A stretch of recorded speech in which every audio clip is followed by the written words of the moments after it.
Hey guys, I'm Net. And I'm Rhonda. And welcome to When Mourning Comes. Scream,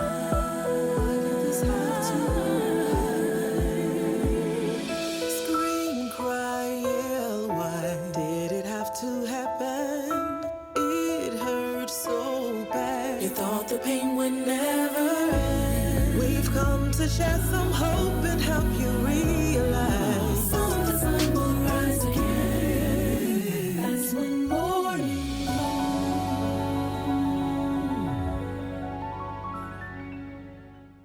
Welcome back to When Mourning Comes, everybody. Thank y'all so much for coming back. This is season 2, episode 1, and this is crazy. This is season 2, episode 2. Get it right, boo. That's how crazy it is. You is all over. I done rewind and went all the way back to last month. Season 2, episode 2. It happened so fast, I forgot that we had already done episode 1. When I got it out the way. But listen, what we failed to do in episode 1 was to say, Merry Christmas. Yes. Y'all. Yes, I feel so bad. The folks act like we didn't even care about telling them happy or Merry Christmas or nothing like that. That reminded me, as soon as the episode was over, she was like, Rhonda, we didn't even tell the people Merry Christmas. Yeah. So listen, Merry Christmas. Merry Christmas. Merry Christmas. And now, Happy New Year. We forgot about it all. We celebrate both of them. Today. But we did leave y'all a little message on our Facebook page, if you're following our Facebook page. And we did a little holiday message, a cheer, to tell you, happy holidays. We know today may not be a good day if you're grieving, but hopefully that worked. So let us apologize because we did not mean to omit to just pay attention to the fact that some of you guys in our community may have had a hard time during the holidays. So please forgive us and Happy New Year and welcome back to season 2. Welcome back, y'all. Listen, we have had such a great following or follow-up since episode 1. Yeah. We had so many people to call and text and send us messages saying just how episode 1 of season 2 really helped them. Really blessed them. They're glad we are back. They're glad we back. All of that and above. Mm-hmm. They like the new set. They love it. Mm-hmm. So thank y'all for hanging in there with us. We said that this season we wanted it to be a little bit more about different types of grief. Unconventional grief, give you more resources and tools and those kind of things. So we hope you keep riding with us for season 2. Please do. So we're going to jump into our morning news. We really, like we said, morning news is not anything different.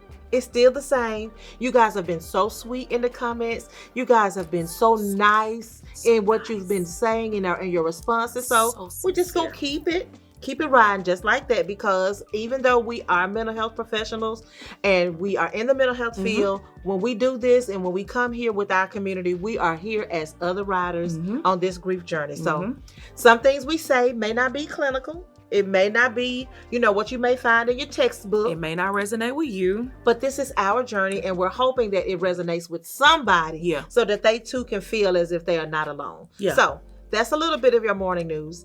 Also, I don't know if you're paying attention, but do you see our little shirts? See our little tops? It got WMC for When Morning Comes. Listen, this is so cute to me, okay? Is it cute to you? Is it cute to you? We just want to give a shout out to Miss Elisha Roberts Turner of That Monogram Place. Yeah.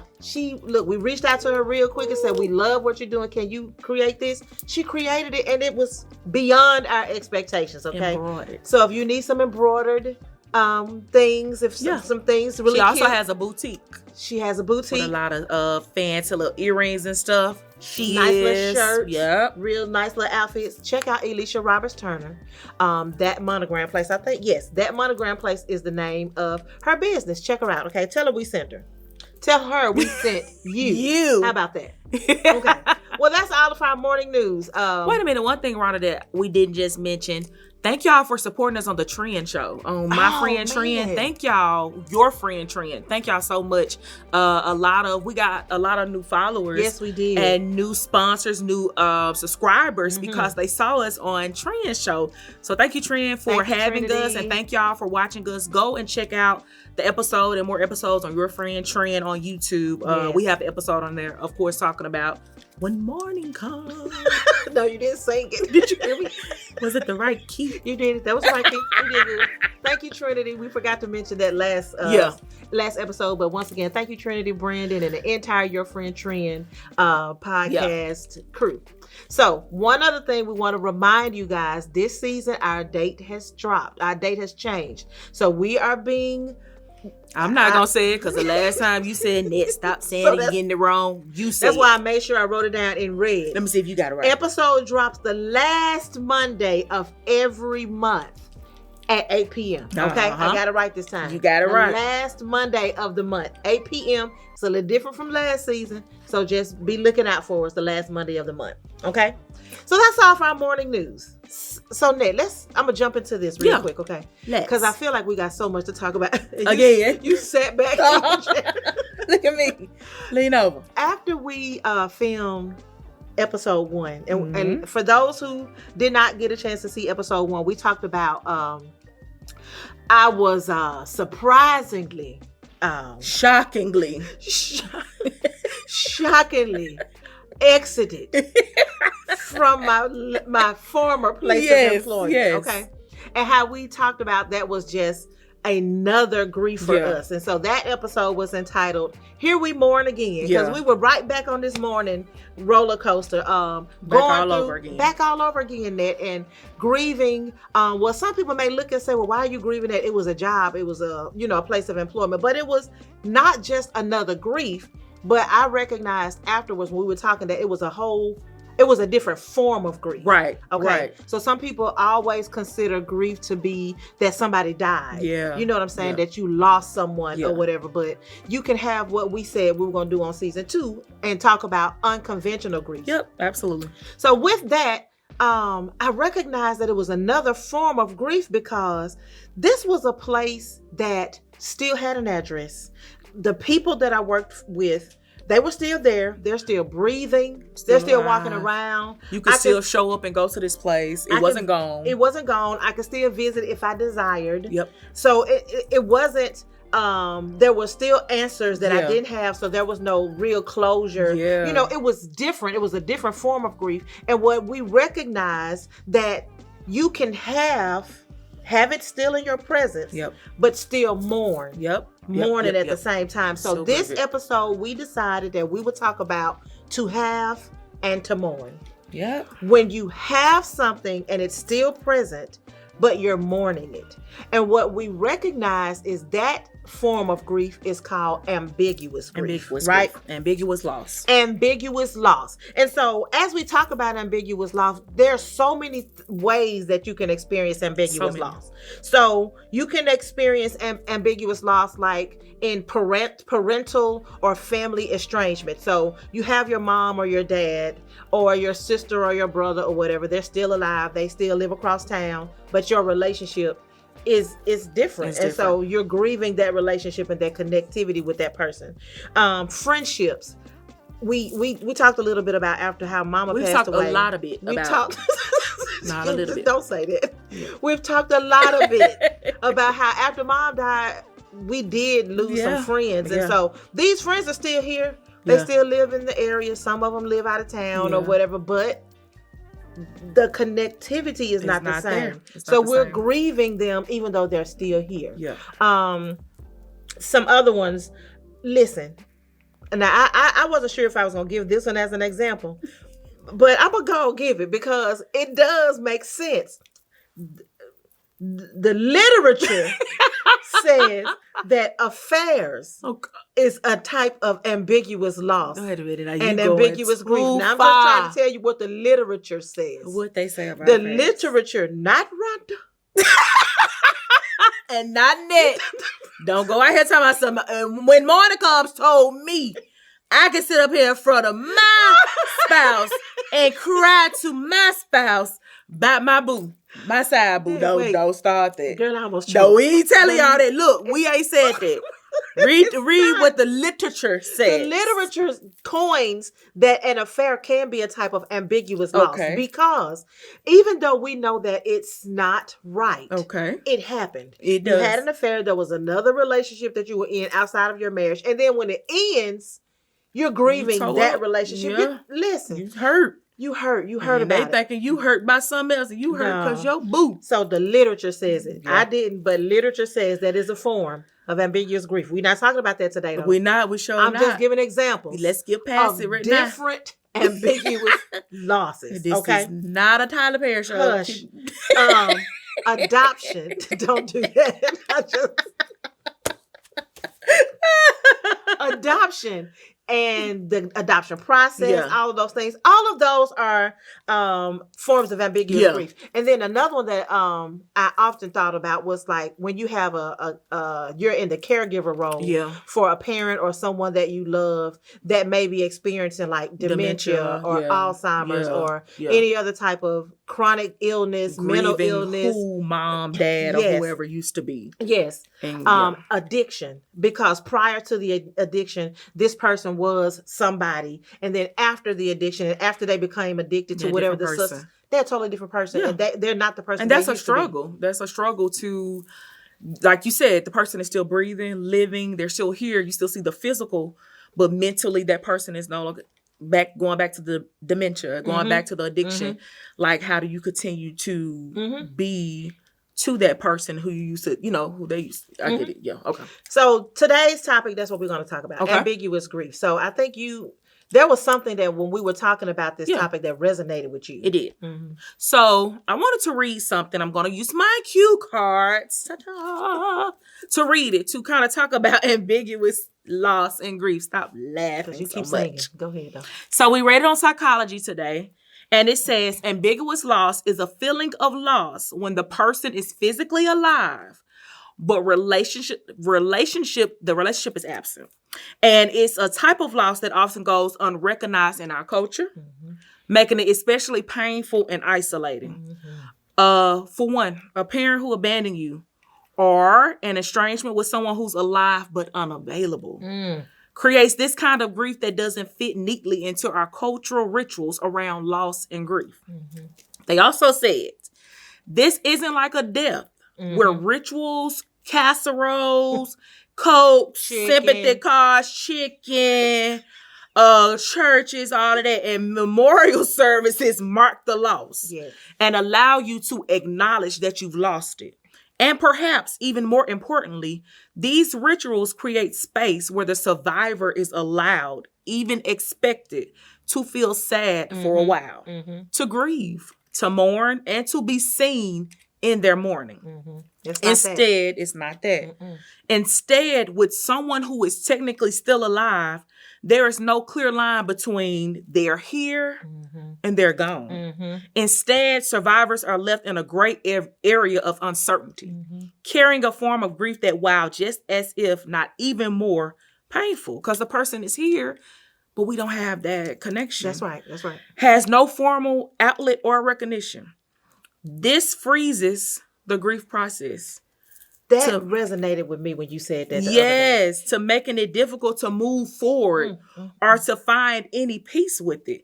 Instead of moving through the stages of grief, they often circle back again and again to what went wrong. What can I have done right to better this relationship? Trying to make sense of a loss that they feel unallowed to grieve. Trying to make sense of a loss that they feel unallowed to grieve, because there is nothing to the naked eye. There's nothing to grieve. Yeah. The person is here. Why are you grieving? What are you grieving for? Yeah. The person has, like I said, they're still breathing. They still have an address that you can visit. So why are you grieving? And you'll hear some people sometimes say to for example, so I had somebody to say to me, well,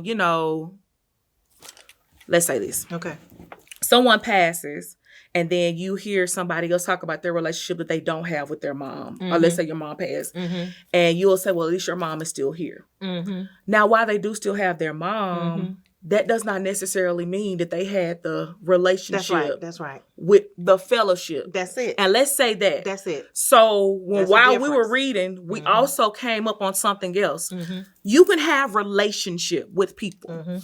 You can't choose your relationship. So your cousins, your mom, your dad, your sister, your brother. You can have a relationship with them. Related by blood. Has nothing. We can't control it. We can't control it. Okay. The fellowship cannot be there. Mm-hmm. So while I can be related to Rhonda, let's just say we didn't have a relationship. We have a relationship. I'm related to Rhonda. She is my sister. That's my blood sister. That doesn't necessarily mean we have to fellowship. That's right. The communication. Of people. And we know plenty of people. We unfortunately have some people that we are related to that we have no fellowship with. So there's a difference. Remember that. You can have a relationship with people. You can have a relationship with your mom, a relationship with your dad, your cousins, brothers, sisters, spouse, whoever. The fellowship, that's it. The connection, the intimacy is not there. So we kind of mentioned that on Trend Show. Yeah. How the deeper the fellowship with the person is really directly relates to how you grieve that person. Yeah, exactly. So that's why we say, like, people would tell us, well, y'all lost your dads too. We don't really hear you talk much about your dad. Yeah, we hear a lot about your mama. And it brings me to a point, my next point. I'm finna go and spill a little bit of my of my tea. The crazy thing about it is we talk a lot on this show about a lot of things that we deal with, but we still haven't really dug deep into us. And so I think today I'm gonna open a little door. What? Tell you a little bit. Rhonda, please. God. I told you on this season I'm gonna be serious. Okay. So let me get in my seat. Let me quit being serious. Go ahead. No, seriously. So it brings me, like, when we were talking about ambiguous grief, like, I thought about the relationship that I have with my siblings. Now, let me say this. What you gonna say? Because a lot of y'all think that Rhonda, I'm all she got. Is all and opposite. I'm the only sister. That I'm the only sister that she has. That's it. That's what y'all Well, see. I'm here to tell you, I do have a few other siblings. Rhonda has 90 million other siblings. Okay? Wait. Okay, let's say that. Wait a minute. You did not have to say 90 million. 90 I do million. have quite a few siblings. Yeah. All my brothers and sisters. I love y'all. I can't tell you if I know past 2 of them names, but she does. That's a little bit about us. Brief history. That's another story for another day. We walking y'all into our business a little bit. That's all y'all need to know. Oh my God. However, when it comes down to us talking a lot about mom versus, our fathers, for me. Okay, go ahead. Go ahead. Now y'all see who the goof. For me personally, I did have a relationship and a fellowship with my dad. Loved the man to death. If you saw him, my twin. Look just like him. Look immediately. He could not deny me if he wanted to. Immediately like him. And we had a relationship. We had a fellowship. Now, it wasn't as strong as mom's. I mean, that's mama. Yeah. But we did have that fellowship, that connection. But unfortunately, with my spouses. My now we just got through talking about the fast. Are you about to tell the people something?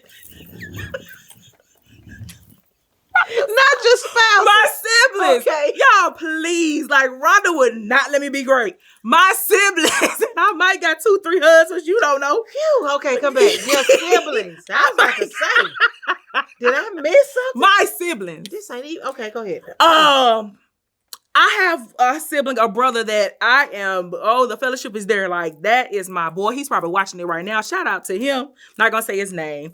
But he is very supportive of everything we do. He calls me Little Gail King. He feels like when Mourning Comes is going to be syndicated and we're going to be on the big screens one day. He's very supportive. Yes. We talk almost every day. We hang out. I love him to death. However, I do have another sibling. We don't necessarily have that fellowship. He's here. He's alive. He's breathing. There's nothing wrong. He stays on the other side of town. We do not talk at all. We have no fellowship whatsoever. I could only assume why I think that the connection isn't there. However, I don't really know why. But the crazy thing about it is, I don't even know if I want to get a real answer. Or if there is a real answer. If there is a real answer, because it's like, okay, if I do, and it's not like he has no way to contact me or it's not like he does not know who I am. We've spoken maybe a few times. However, I think about like losing mom, didn't show up. I think about those moments where I would have wanted a sibling to show up for me and did not. Yeah. Now, other sibling did, but I think about those moments where he did not. Yeah. So it's almost like I'm left with this feeling of, well, is there something that I could have done better? Is there something that I could say or do to right this relationship or this connection or this fellowship between us?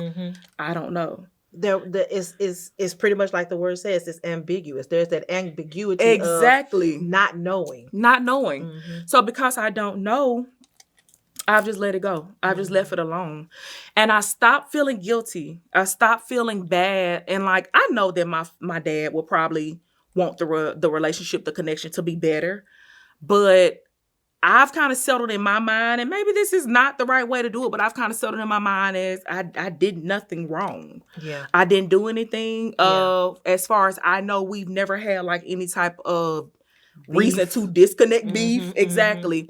Or reason to not be familiar with one another. So why keep trying? Yeah.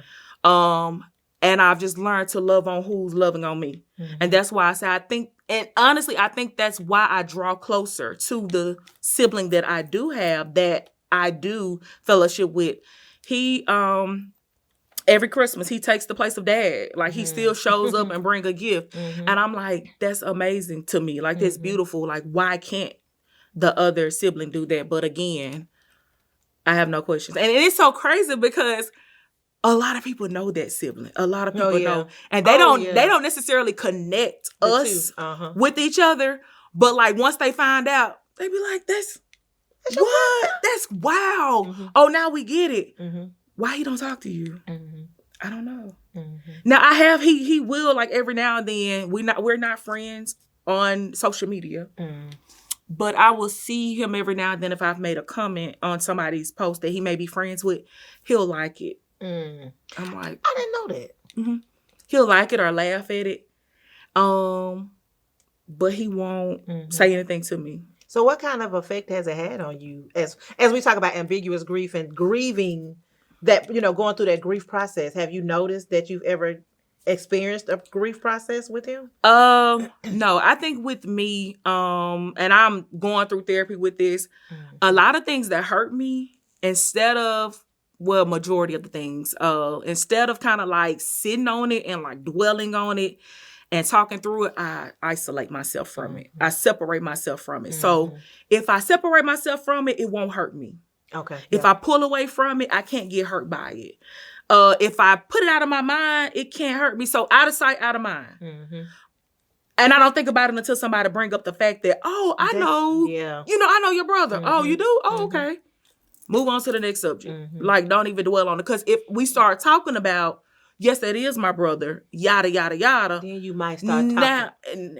And now I'm low in the spirit. And now I'm finna bring up some suppressed feelings. Yeah. And maybe that's something I need to talk about in therapy. Or maybe not. Yeah, I think but, yeah, for right now, it does not bother me because I don't think about it. So it's not even bothering you enough to come up.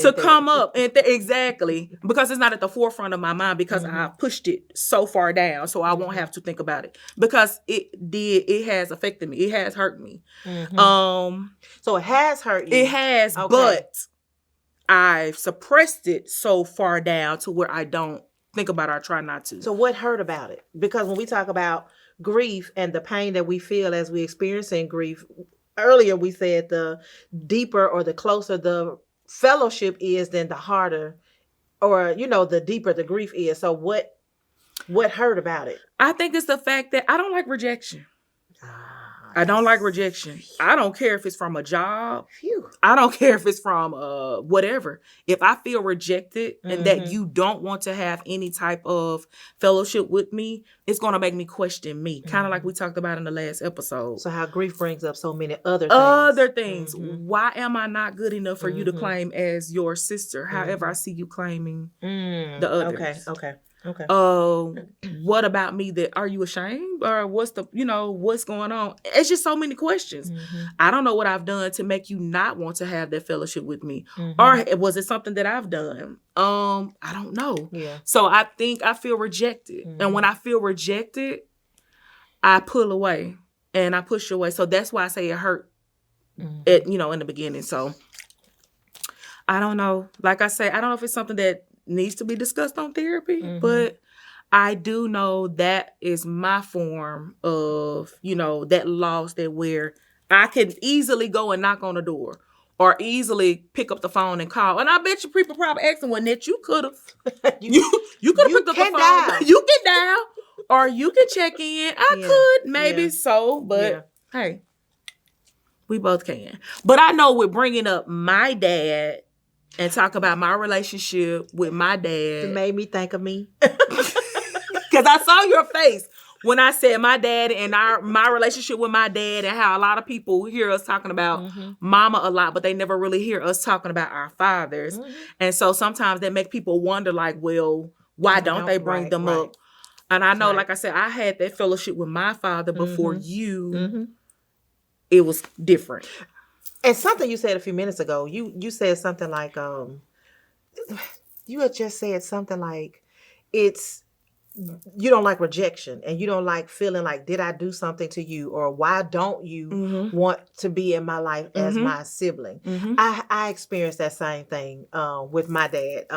Like you said, you had a good relationship with your dad. I had a good relationship. You had a good relationship with my dad. He was my dad too, okay? We shared, all right? And he didn't treat you any different. And he used to get angry if anybody would make it seem like you weren't his. That kind of thing. Oh no. So yes, I totally understand. Like you said, you had a relationship with your dad. Unfortunately, I didn't have that. Yeah. That relationship with my dad. And it did used to bother me a lot to say, like you said, why does he not want to have a relationship with me? Yeah.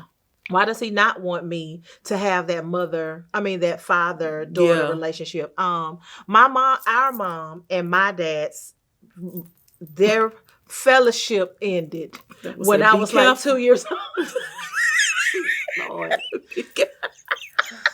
Let me just say this. Their relationship ended when I was 2 years old. Okay. Yeah. 2 years old. And then when their relationship ended, so did his with me. Unfortunately, it did. And a lot of people don't know. My dad, let me tell you something. My dad could sing you up under this little coffee table. He could. You could just fold up and be under there with that little plant. He could.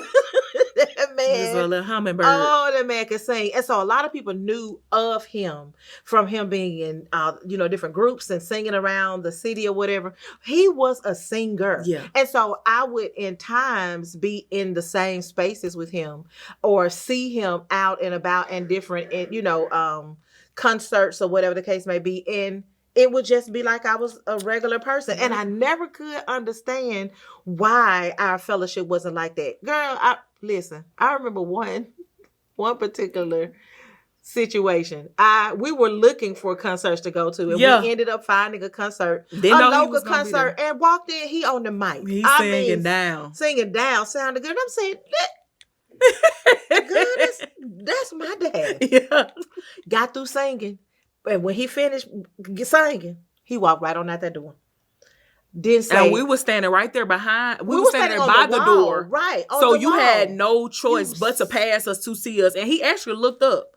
Threw his head up. Yep. Girl, that hurt my feelings so bad. And for the longest, I kept trying to figure out what have I done? What did I do? So what's crazy about it is because I never had any closure, I didn't know what I did or why he didn't have the relationship with me. I reached out after years and years and years of grief. So I had already started grieving the fellowship with my dad for years. I mean, I had already grieved and accepted the fact that we were just not going to have fellowship.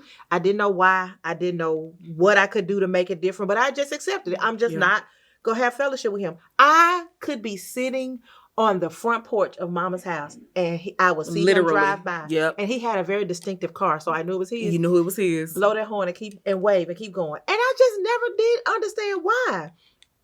But right before I got married, and I think I even told you, I know I told my husband, I wanted to reach out. I felt like I didn't want to go into my marriage with that, I guess that grief hanging over me. Or even the anger. The anger. I didn't want to start a new relationship with all of that. So I reached out to my dad, and I ended up apologizing for just the fact that I guess I didn't reach out earlier. You know what I'm saying? Because I wanted it to make sense. We talk about all the time me needing to know the why.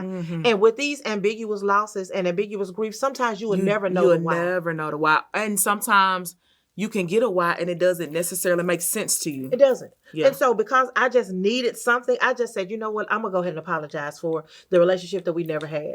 But I do want to have some kind of relationship with you. I do want us to at least talk something. He just kind of like, yeah, okay, all right. That was all I got. That was it. Yeah. But I still reached out. And I started reaching out even more. Girl, why? It ain't funny. It's not because but you're telling me like because now that I look back over things and I think about it, you play it in your head. I replay it in my head. I'm saying, you got to be lying. This is you got to be kidding me. No soon after I reached out to this man and started trying to have a relationship, we found out he got stage 4 lung cancer.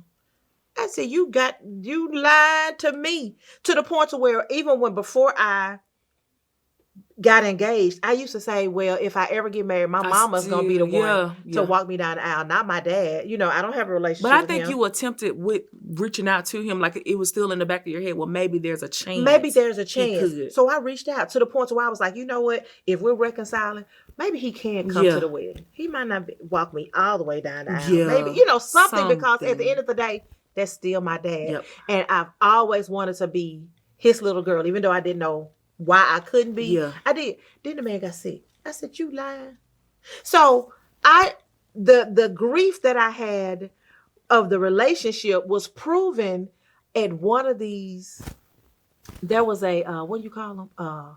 A benefit concert. Like when people started to find out he was sick and he got sick and went down really quick. fast. Yep. And so they were I remember them having a benefit concert to where I went to the concert. I think you and I went to the concert. So the host of the benefit concert was up.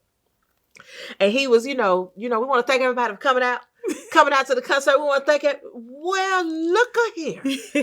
Ladies and gentlemen, we have Miss Rhonda. Y'all know Rhonda. Yeah, she sings everywhere. Yeah. She showed up to the concert tonight. I lied to you not. No, you're not lying. On the mic. She showed up to the concert tonight. We want to welcome her to the... And somebody walked up to him and started whispering in his ear. He said, we want to recognize the songstress. Huh? What you say? What you say? And the mic's still on now, so I'm hearing all of this. Everything. The man said, yeah. What you say? She his daughter. Well, Lord have mercy, Jesus. Y'all, the songstress, He's thinking you coming. The man thinking really I'm coming just to be supportive. Just to be, I'm here to support the cause because of one singer to another. You love quartet that bad. No idea that you were the man's son. His man's daughter. How far attached or detached my relationship was with him. Yep. And that hit me a whole nother level. Yep. And I think we end up leaving a little bit after that because I couldn't take it. You really couldn't take it. I couldn't take it. But even still, the ambiguity of why not? Why didn't he want me to be in his life? Why has this man been singing all around the town and nobody knew that I was his daughter? Why? What is it? Like you said, why couldn't I have that relationship with him? What did I do? Yeah. What could I have done different? All the way, Ned, up until when he passed, the grief that I experienced was different. And so we talk about how when we grieved Mama, it was totally different from when we grieved our dads. The grief that I experienced when I grieve my dad was different. Not even because of the fellowship, because I had already grieved the fellowship. But at that point, I started grieving what it could have been. Yep. What if I had reached out and apologized years before? Yeah. Way before he got sick. I would have had some more years to try to build a relationship. Yeah. What it could have been. What could our relationship have been like if I had reached out? Even though it really was not my responsibility to reach out, I still had that guilt and that hanging over my head that, well, you should have reached out earlier. Yes, and that was a different kind of grief. Yep. And it spoke to how we talked about our fellowship with Mama and how we fellowship with her made grieving her so hard because Mama was Mama and Daddy. And I was just about to say, for you had to grieve because the fellowship with your mom and what she was to you for that, and then who she was in the absence of your daddy. Yep. And so people don't even understand that some days, Father's Day sometimes. We would buy Mama. I would buy Mama. We would still say, Happy Father's Day to you too, Mama, because there were some ways in which she showed up in some moments for the both of us, even for my dad sometimes due to circumstances, under that was beyond our control. Right. However, she had to show up in a lot of different ways sometimes. And so we would say, like, thank you for being mom and dad, like in a lot of different instances. And for you, 100%. She was both. She was both. And she did an amazing job with not building up this negative narrative in your head about your daddy. She never built up a negative narrative. There was one time, though, that I recall having to have a conversation with Mom because one Father's Day, I was real sad. Yeah. I was grieving. We're continuing to talk about the ambiguous loss. I was grieving the fact of, why won't he call me? Why won't he stop by? I remember us having Thanksgiving at one of our aunt's houses, and we were all outside hanging out. He pulled up at the neighbor's house next door, and that was one of his friends, not knowing that we were going to be over there having Thanksgiving dinner at the house. And we were all standing outside. He saw me and threw his hand up. And that might have been the same year that I'm remembering. But I remember that year crying so hard saying, why? This man is right here, less than 100 feet away from me, and he will not come and just try to have a relationship. And Mama got a little sad. And it was almost if she felt as if I was saying, or she's not doing good enough. She didn't do enough. Yep. And that moment, I think I had to start. I think that's when I really started to let her know, like, no, don't ever question yourself or how great of a mom you are. But at the end of the day, sometimes you do, grieve that missing relationship, that missing fellowship. Yes. Like, you are a great mom, but I do know I would love to have a father as well that's as great as you. And even if I didn't, even if the relationship where our fellowship never became what I would have dreamed it would have been, I think I would have been all right if I had just known why. If I had just known do you think so? I think so, Nick. But we also talk about that as well, like with Mom, with us not knowing what happened to Mama. If we knew the why, would we feel better? No, I wouldn't feel better with her. Okay. But even if he told you, like, Rhonda, I don't want to be in your life because I would like to believe it would have at least made sense to me. Because at that point, okay, here's why. Okay. My expectation would have shifted. Okay. Because he's here. Yeah. He driving by the house. Yeah. He pulling up next door to the people. So I'm expecting him at least to say, hello, here's my daughter. But if I know why, even if I knew you know what, yes, I'm your dad, but I cannot have a relationship with you, or I don't want to have a relationship with you, or whatever. Let me grieve. Let me get over it. And now I'm not expecting if you pass by. If you pop up, because I know you're not going to stop. I'm not expecting you to wave if you pass by the house. I'm not expecting you to come over if you show up next door. It would hurt my feelings sometimes, because if I saw him out at concerts, you would see him sometimes. I would see him sometimes. What's up, Ned? Hey, beautiful. Oh, I know. And I used to be like, you saw who tonight? And I used to come home and be like, Rhonda, I saw your dad. And I would sometimes mention, hey, when you talk to Rhonda? Like, just to see what he was going to say. All right, see you later. Okay. And I would come home and be like, Rhonda, I saw your dad. And Rhonda would be like, you saw who? And well, and what did he say? What did he say? And I'm excited thinking he done said something about me. And he would be so excited to speak to me and would give me a big hug. Now, mind you, I had nothing for him to say to him. So why is you hugging me so tight? But, and I would ask him like, have you talked to Rhonda? Have you reached out? I would tell, I say, hey. And I'm saying, that's it.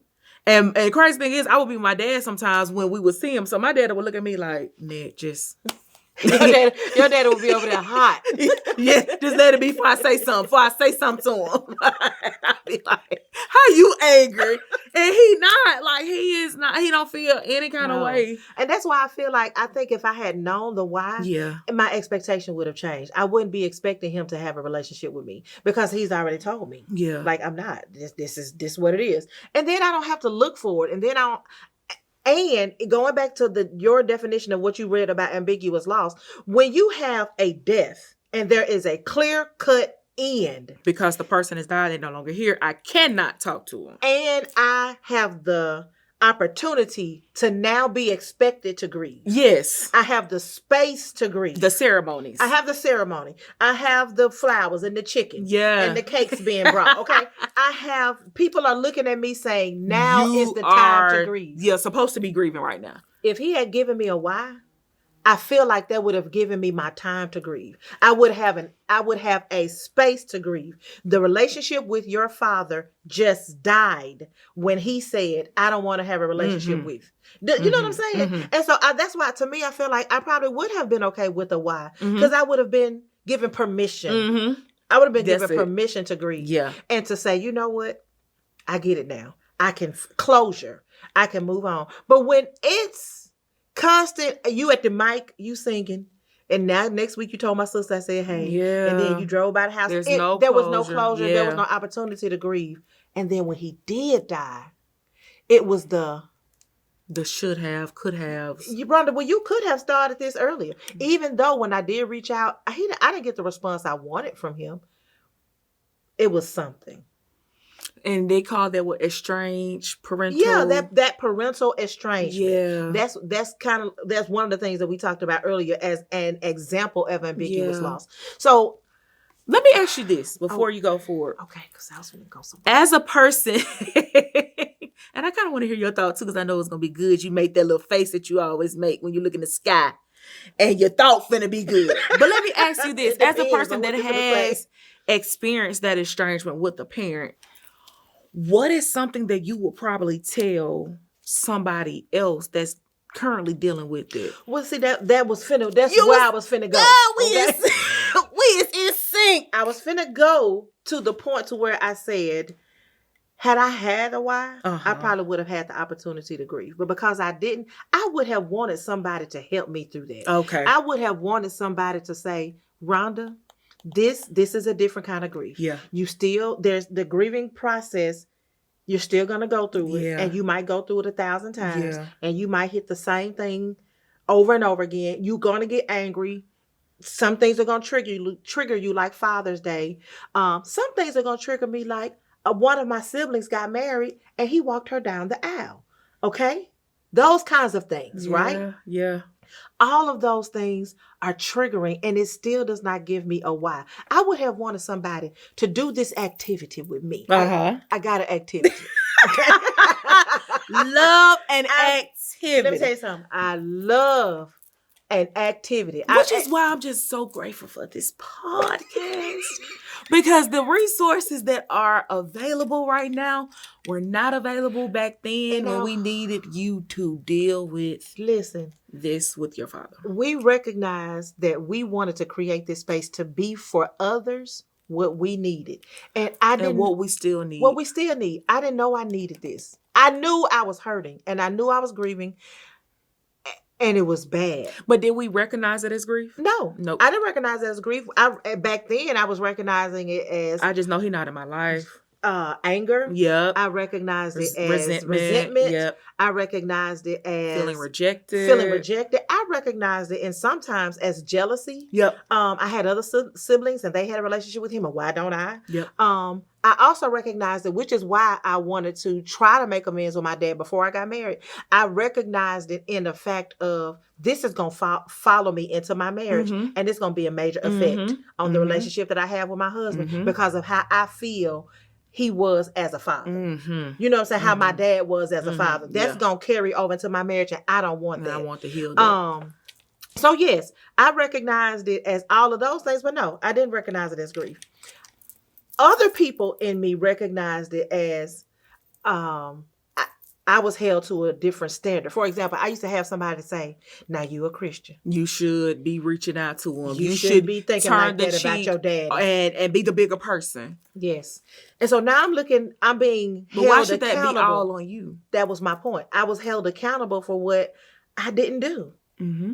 You know what I'm saying? Mm-hmm. So I recognize all of that, but I did not know it was grief. Mm-hmm. Until recently. Mm-hmm. Until recently, when we started doing this podcast and dealing with the grief of our mamas, when I recognized like that was a grief too. Mm-hmm. That was a grief to have somebody and they're here and they're walking around and they're blowing as they pass by the house and they won't stop They and won't come stop. sit on the porch. They with don't you. want to stop. Don't care to stop. They don't. So I would have wanted somebody to do this activity. Okay. So get your pen and paper out again. Get your little pen. Now she's not doing this activity. I'm not doing me. the activity. This is solely for y'all. Listen well. Listen. Last time we did the activity with Net. This time we want to just give you the information and the resource so that in your quiet time, if you are experiencing ambiguous loss of any kind, you'll be able to do this. So the first thing I would have wanted somebody to tell me to do is name the relationship. Okay.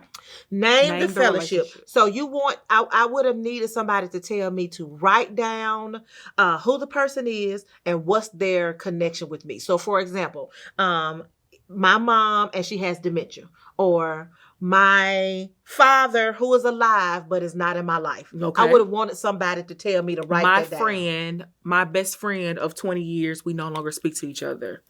Write that down. And I need to write it down. You need to write it down when you get home. Okay. Friends that when you get home right now, we're not gonna talk about it today. Friends that you've known years, but you no longer have conversations with, that you guys don't have that fellowship anymore. Mm-hmm. Name it, write it down, okay?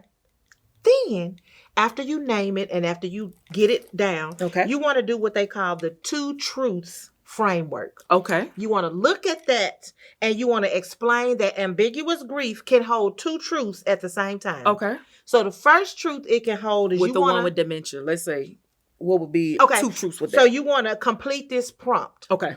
Truth 1, I miss ... So what do I miss about my mom who now has dementia? Okay. What do I miss about her? I miss that she used to know my name. I was just about to say she remember my name. You know what I'm saying? I miss that. Or even as a caretaker, I miss when my loved one was healthy. And they could take care of themselves. Mm-hmm. Not that I regret taking care of them now, but it's just when they were healthier, they were in better spirits. Yes. So we could do more. Okay. Yes. So some of the other prompts you might want to add to that is like, not only just qualities that you miss about that person, but the moments that you long for. Mm-hmm. Parts of the relationship that feel gone. Even though my fellowship with my dad was very brief, I just remember one time him coming to pick me up, and we were supposed to go on like a little outing. Mm-hmm. And that same vehicle that I said was notorious and you knew it was him when he passed by, he picked me up and I got in the car, the van. And I remember it being several other little boys and girls in that van. I come to find out later, those were all 90 million of your siblings. Y'all was going on tour. Y'all was the Jackson 5. I recall it being all of us in the back. And I remember the chambers. Hey. The only thing I remember us going to a graveyard. I think it was to visit his parents. Okay. I remember us going to McDonald's. Okay. Even though that to somebody else may feel like that was a lot to you. That was something I miss. Even if that was just one brief little engagement. Yeah. I missed the engagement. Yeah. I missed the anticipation of my dad is coming to pick me up. And you just said something that made me think about something. And I don't want to go too deep into it, but when you said that he took you guys to his parents' graveyard, do we ever stop to think that sometimes the relationship and the connectivity isn't there because of how they were raised? Definitely. And the lack of what they did not have. That's or exactly right. He maybe didn't know how to. He didn't know how to. And so I had to go through the whole process after he passed away of forgiveness. Yep. Forgiving him even after he's gone. And that one thing I had to recognize this because I started learning more and more about my dad and some of his history. And I had to realize that maybe he just couldn't. He couldn't. He didn't know He didn't how. have the capacity to. He didn't have the capacity. All of it. So I had to forgive him for maybe what he did not know. And our outing was to the cemetery. That may be what he needed. What he needed. Okay. Yep. So yes, what do I miss? That's truth 1. And you can have truth 2, what still exists. So you want to help them see that grief and gratitude can coexist. Wow. Okay. Grief and gratitude can coexist. And they can coexist and they don't have to cancel each other out. Yes. So you can have memories. What are the memories that still exist? Like I said, I still have that memory of getting in the back of that van with all of them other siblings. Mm-hmm. That's a memory. I still have values that I inherited. Mm-hmm. Part of my singing voice, sometimes I have a tone. Sometimes I have a tone in my singing. And my mama and daddy can sing. Yeah. My mama can sing. Mama can sing too. And my daddy can sing. But sometimes there's a tone. My poor daddy. I know. Bless your. Don't you do got that. your singing all from mama. None of it came from your daddy. Don't do that. But there'll be a tone sometimes that I hear in myself, and I'll be like, "You sound just like your daddy." Sound just like my daddy.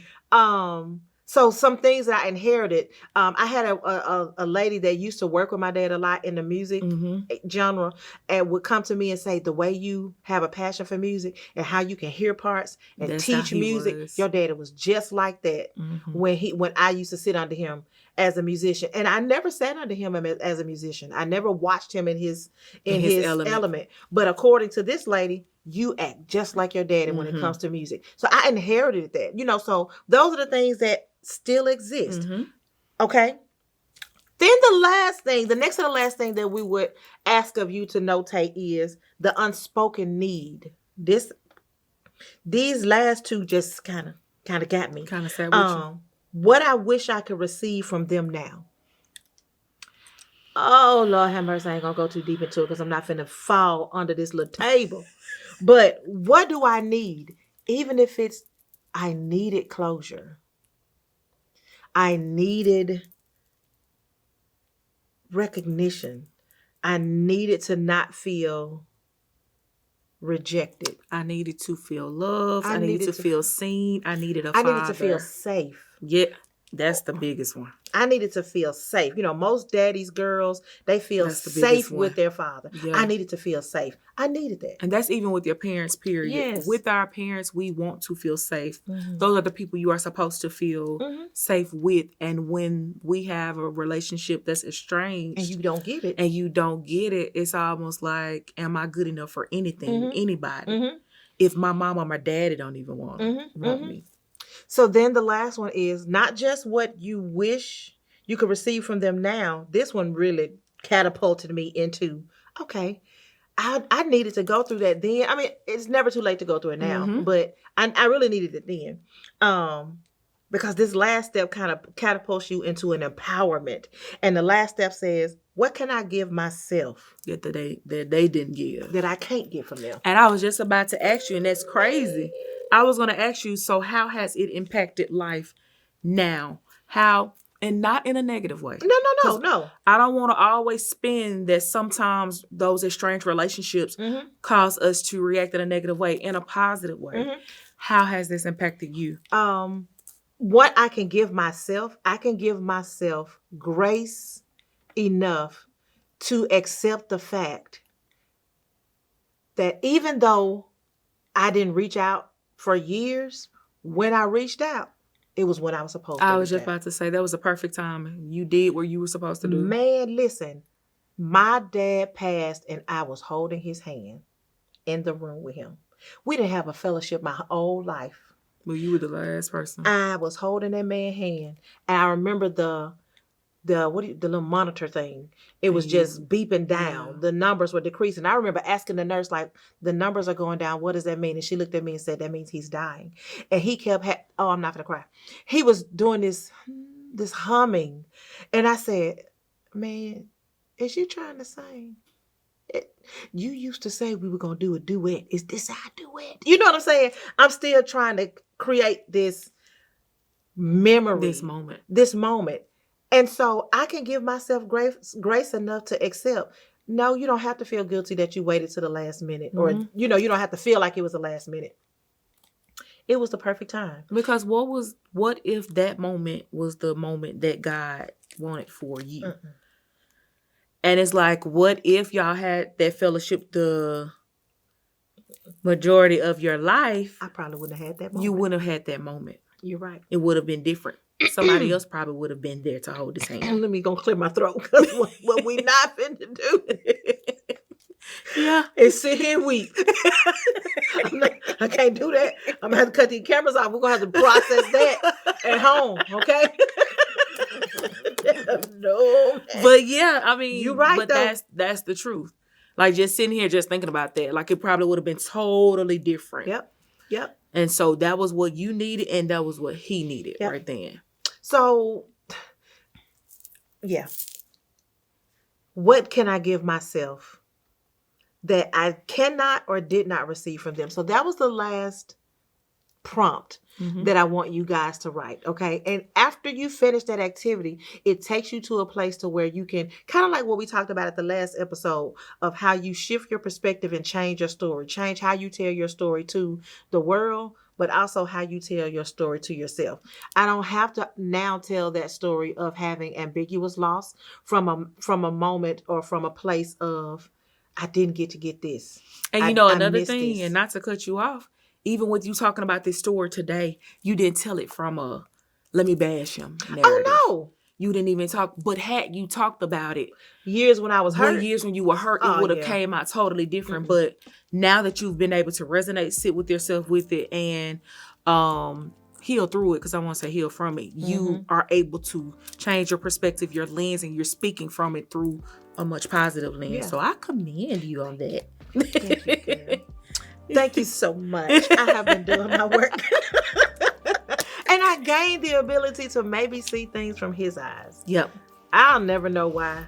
I'll never know his perspective, but maybe, like you said, he didn't know how. I was just about to say, and sometimes that's what it is for most estranged relationships. Like, as much as we want to point the finger and point the blame and say, well, you could have, sometimes I stop and be like, well, what is going through that person's mind? What are they going through? What are they dealing with? What if they just can't?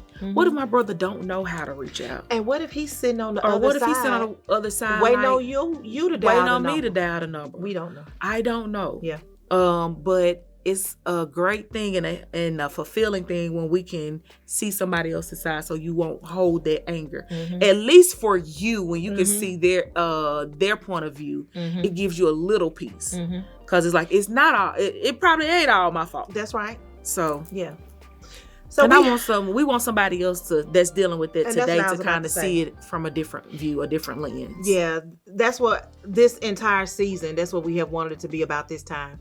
Not just you hearing our story and resonating with what we're saying, or saying, oh yeah, I felt that too, I'm not alone. And you also get to walk away with, now what do I do?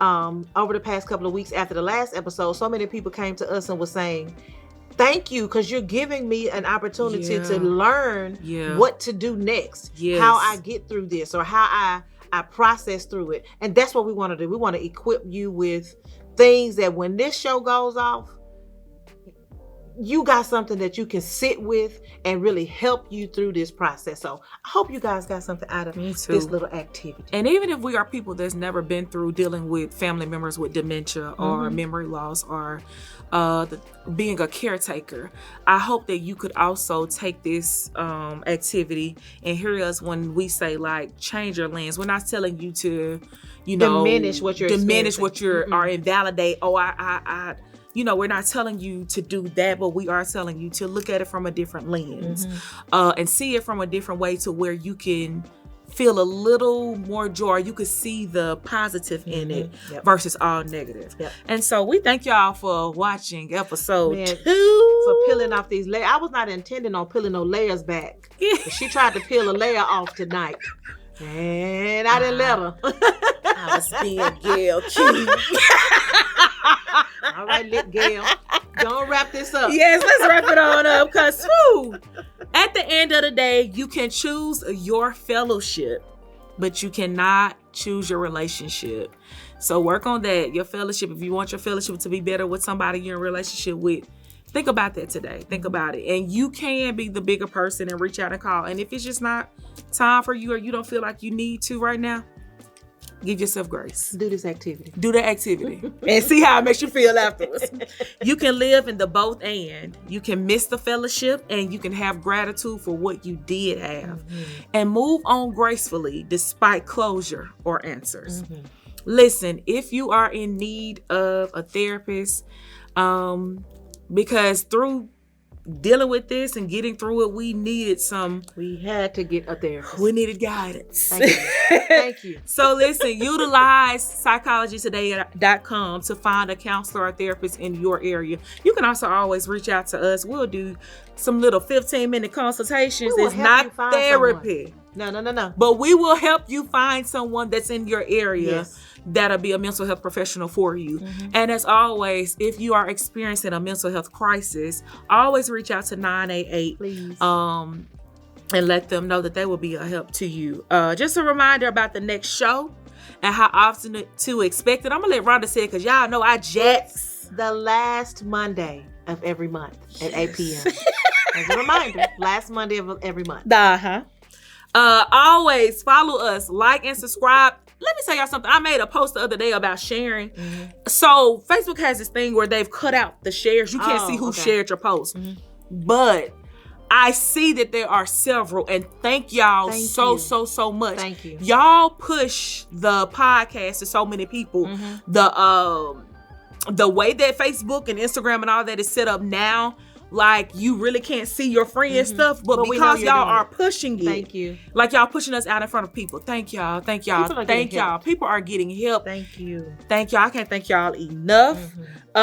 We also want to thank Connecting the Dots once again and Dr. Jonathan Winston. Don't let us forget that doctor. Doctor, you worked hard Jonathan Winston, he worked hard for it. Dr. Jonathan Winston, again, our silent season sponsor. You know who you are. Thank you. Thank you so much.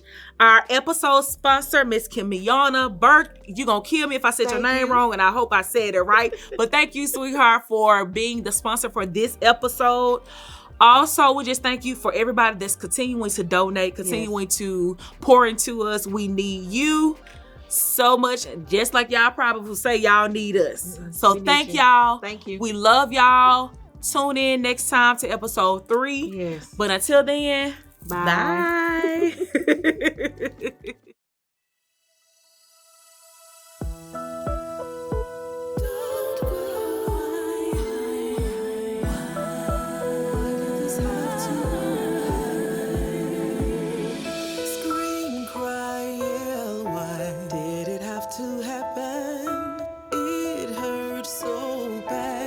The pain would never end. We've come to share some hope and help you realize